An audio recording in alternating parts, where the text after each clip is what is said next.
Welcome to Wellness is a Way of Life, the podcast for female leaders seeking sustainable energy, clarity, and confidence. I'm Megan Swan, your guide on a journey to mastering wellness as an integrated part of your life. Let's explore personalized wellness strategies that truly resonate with who you are. Welcome back.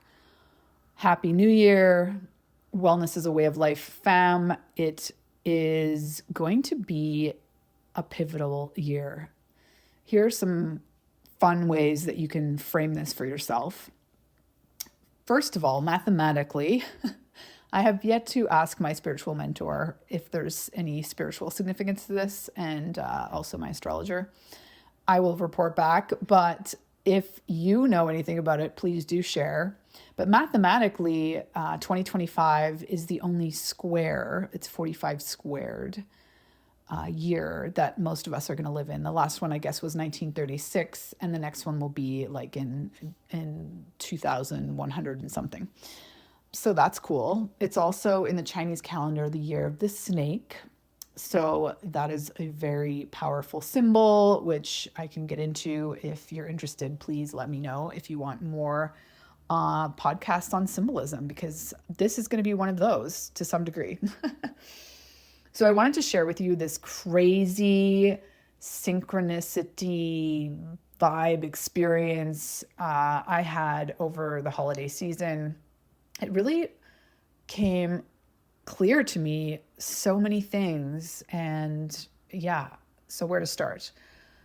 I grew up here in Calgary, Alberta, and I grew up going to the Rocky Mountains. My family first, and then later after my parents got divorced, I was 7 years old. It would mostly be my father, which we can get into the whole reasoning there, but he was very passionate about skiing and mountains and hiking, and we really took advantage of the fact that we lived an hour from some of the most beautiful Rocky Mountains in the world. And I realized, we spent New Year's in Banff with it, which is like bucket list. You have to go to Banff at some point in your life. Banff Lake Louise, beautiful, beautiful, beautiful. And one of my favorite hotels, which there's interesting synchronicity there as well, has always been the Juniper Hotel. It has this incredible bistro that overlooks Mount Rundle, one of these most beautiful mountains. And it has like fireplaces outside, and also it's just an incredible kitchen, and it's plant forward. So, there's lots of things on the menu, but they really always have an incredible vegan option or several. And they really highlight vegetables on the plates. It's not like an afterthought. And anyway, so we're staying at this hotel. We stayed 3 nights, and it was kind of our mini getaway. We had a quiet Christmas in Calgary with family, which also is incredible, but I won't share too much about that. What I wanted to focus on was my relationship with mountains and the appreciation I've always had for them thanks to my father. But realizing that one of the reasons, this is hindsight, right? Like I wasn't conscious of this at the time, but I left Calgary at 22. I left it actually a little bit before then. I lived in Europe with my family at the time, and that was a whole other chapter. It'll probably be my next book. But at 22, I left Calgary with, no intention of coming back, or really the idea that I would ever look forward to living in this part of the world again. Like I had, seen and done everything there was to do. And obviously when you're 20, you have a totally different list of priorities for a city than when you're 45 and have 2 children and are looking for the best in education and, services to support family living. So leaving at 22, in hindsight, I can now see that part of this need to get out was the pain. Like everything that I had found comforting, going to the mountains, skiing, hiking, the quiet, the silence that is a snowy winter day in the mountains, it was really hard at that point because I had not healed my father wound in general, but really like I hadn't processed my father's suicide. And I really didn't process it, I don't think, fully until I quit drinking. And, now this is the 7th New Year's Day that I woke up sober. And I'm really proud of myself for that. And 7 is another symbol I'll get into. But first, let's go back to the father wound. And the father wounds, like getting super woo or not, is basically, I'm talking about healing the relationship that I have had with my father, but also that I have with the memory of my father. And I think what's really important here is my realization that at 22, like I was not able to untangle the pain of losing my father and all of the beautiful things that he introduced to me as a child and instilled that were really comforting things to me, but became painful, even though they at what point were comforting, because I just connected them to memories of my father and the pain of losing him. And so I think this trip, I know this trip, I could finally see all of the beautiful, like see and like deeply appreciate the absolute beauty of all of these things that my father implanted in me, and that now I'm extremely passionate about implanting into my children.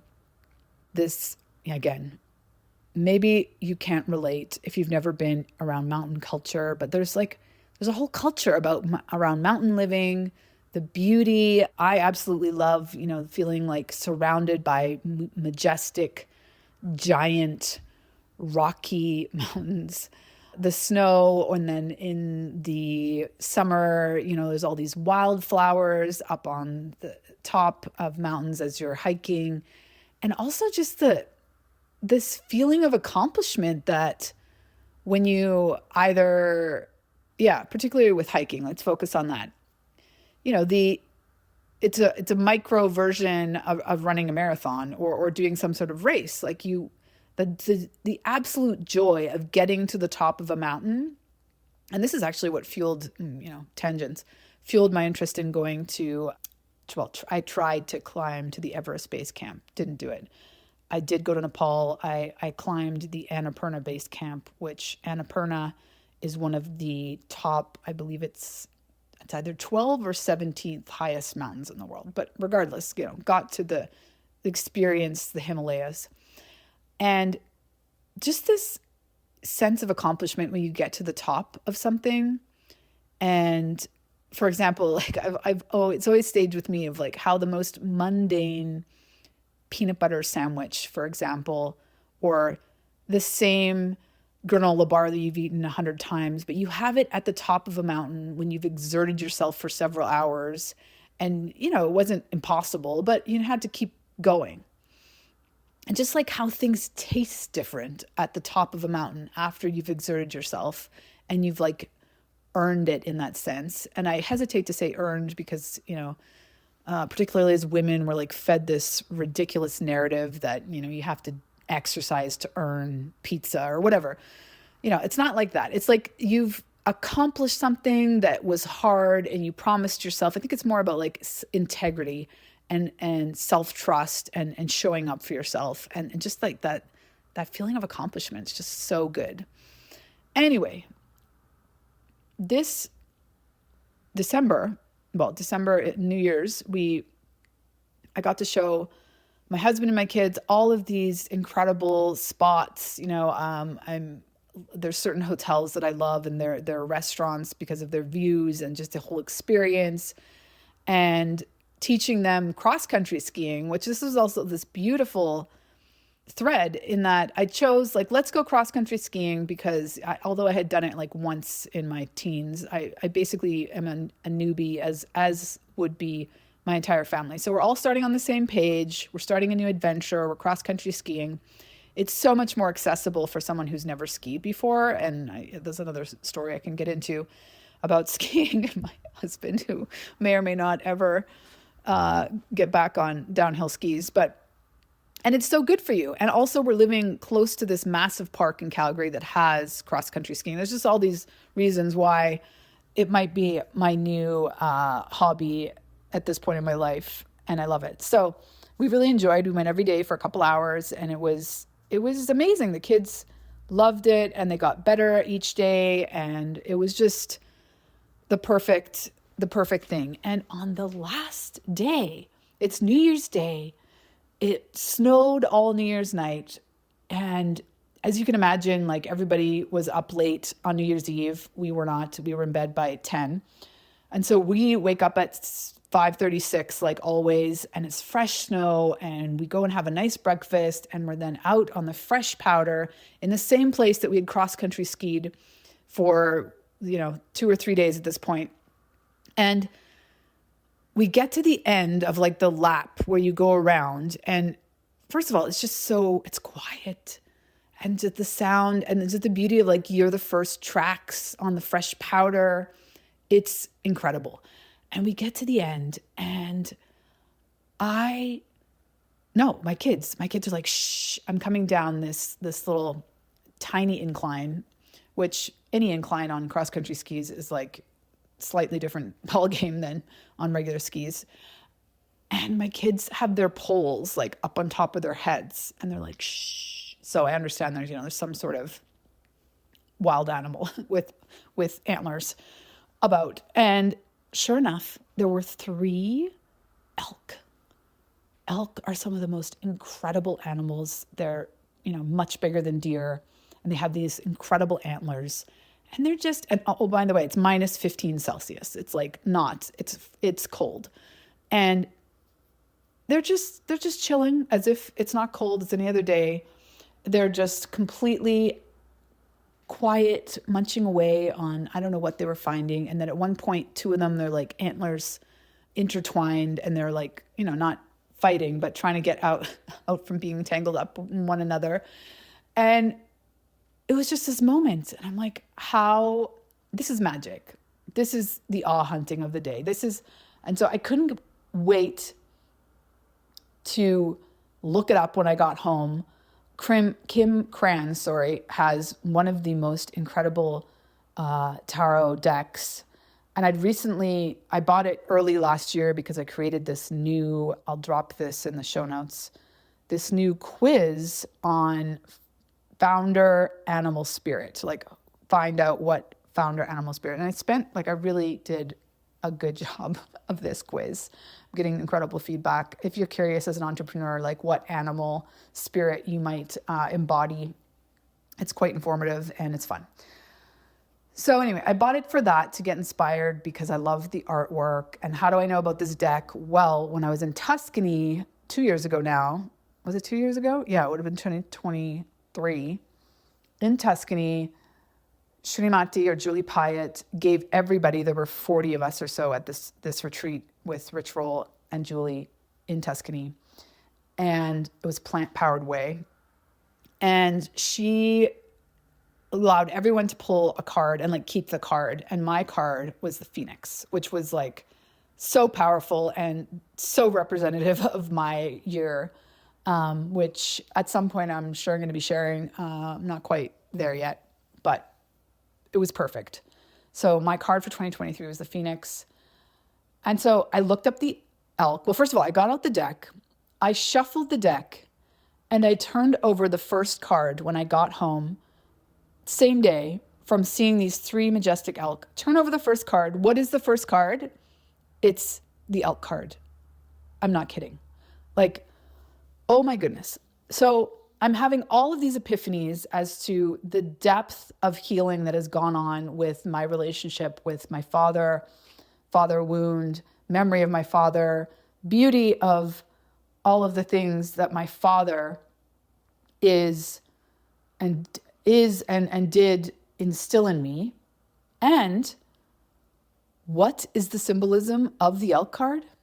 Well, let me read it to you.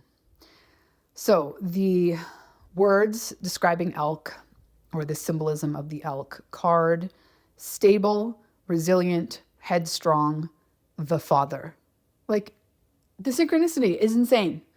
I'll read you the whole description. The great elk represents the earth's element in its masculine form. This means it provides underlying support and stability amidst life's many changes. An elk personality, whether male or female, is fully established in themselves and knows their core values. They become known and respected for acting in ways that uphold their values, holding their values. Sometimes the elk's ego can become inflated, but for the most part, they make damn good fathers, mothers, lovers, and friends. The world needs more elk energy. So then it gives you: when in balance, supportive, kind, consistent; when out of balance, pretentious, high and mighty; to bring into balance, eat and drink more consciously. So, I mean, there's just so many threads of synchronicity going on here, which I'm sure you've already gathered some of them. But ultimately, having this experience, embodied experience, realizing, wow, I left this place just trying to escape the pain that I was in at that age. And I went on this like massive, physical, but then, geographic, physical journey, but emotional, mental, in terms of mindset, and then spiritual journey that I've been on. And I get to come back and I'm having this, introducing all of these beautiful things to my family, and they're falling in love with all these places that I fell in love with.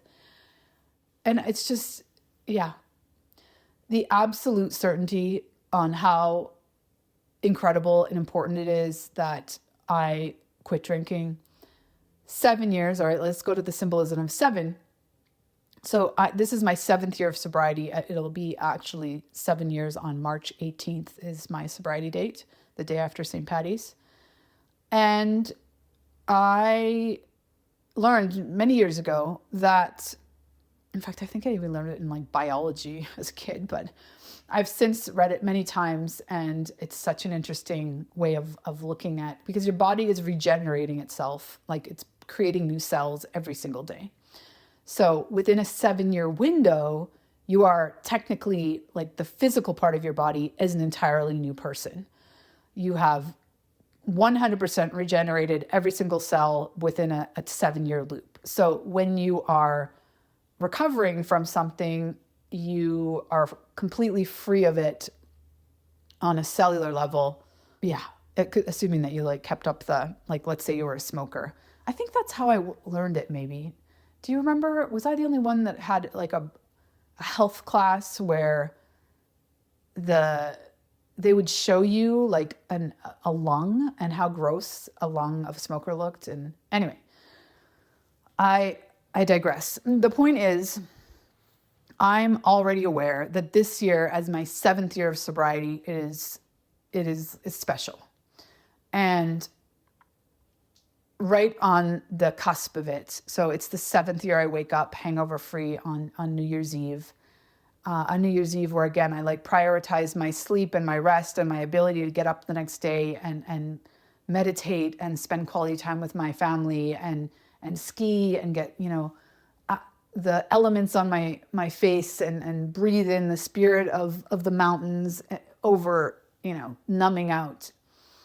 And yeah, I realized that it's like there's so many like full circle elements of what's going on in my life coming, the book coming out and just the reflections on all of this is what this card says in terms of me feeling like I'm in another chapter. I'm in another, it feels like a different frequency of feeling steady, stable, consistent, embodied in my values, clear on what my values are, all these things that I've built up and been working on for, really been working on, especially in the last 7 years. It started, my wellness journey started way before that, but, there was some positive threads and seeds planted, but there was always like this unhealthy, unproductive reality of irony, if you will, that like all the wellness, the elephant in the wellness room was alcohol for the first half of my wellness journey in this industry. So writing on the wall, like, oh my goodness, just feels so powerful to have this. Okay, so the last thread, no, two more. First, I'm just coming to realize, like, at the time when I last spent time with my dad, I had this idea that I was going to go into business, and I in fact did go into business. That's the first thing I took my first undergrad. I went into business, and then I became like the anti-business.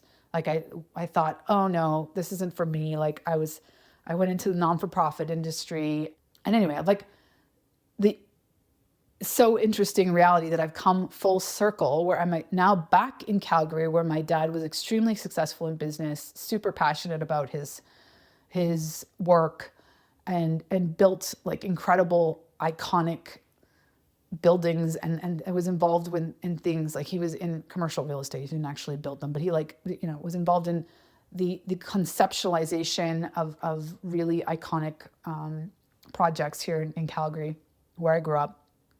And yeah, it just I've come full circle. So now I'm really excited about being in the business world and developing my skills in the business world. I mean, I've been doing that for many years now, but now that I've come home and I'm doing it, like I took a course from the Haskine School of Economics. So it's like the business thread of the University of Calgary, which is where ultimately I did my undergrads are in international relations and psychology. I have 2 BAs. And then I still was really obsessed with identity politics and multiculturalism and migration, immigration, multiculturalism. These were what my thesis was on when I did my thesis through the University of Athabasca in integrative studies for global change. So I went down this, 15, 20-year rabbit hole of being kind of like anti-business. And now I'm back full circle, really believing that impact business, like the amount of women that are starting companies that have a triple bottom line. So their profit, yes, but also people and planet. Like we are creating profit while we're also creating good. And this is what I am so passionate about. I'm supporting these women that are creating these businesses that are, making millions, but also making incredible impact. And I've started to question, like, wait a minute, is charity just like either probably, charity was like capitalism's solution to not designing economies that consider people and planet as important as profit. And there's probably like the church is involved there in terms of how it's the actual origin story. But the point is, I am just having these layers upon layers of realization. Okay, so last one. So I'm in the Juniper Hotel, which I have been going to, and my husband and I have stayed there one other time, and I've been going to that restaurant like quite anytime I come to visit. It's kind of like a go-to. And I don't know if this sign was new or what, because they've been renovating that hotel off and on for many years. So they have this sign up that's talking about the origin or the fact, because it's up on this cliff. So how for generations and like thousands of years, this has been like a meeting spot for Indigenous people, because it has like the best view, and back then, like the view so you can feel safe and you can see everything below. And then also it was like the sunniest place in the valley. And yeah, like the sun, of course, is like the father, the masculine energy on earth, and the moon is the feminine. So there's that. And then it says that the peoples that were mostly wandering and existed in this place we're called the Shuswap peoples, which I'm just like, are you kidding me? Why? Because Shuswap Lake, which is in British Columbia, Shuswap Lake is another place that my father took us every summer. We had a houseboat there. I have so many memories.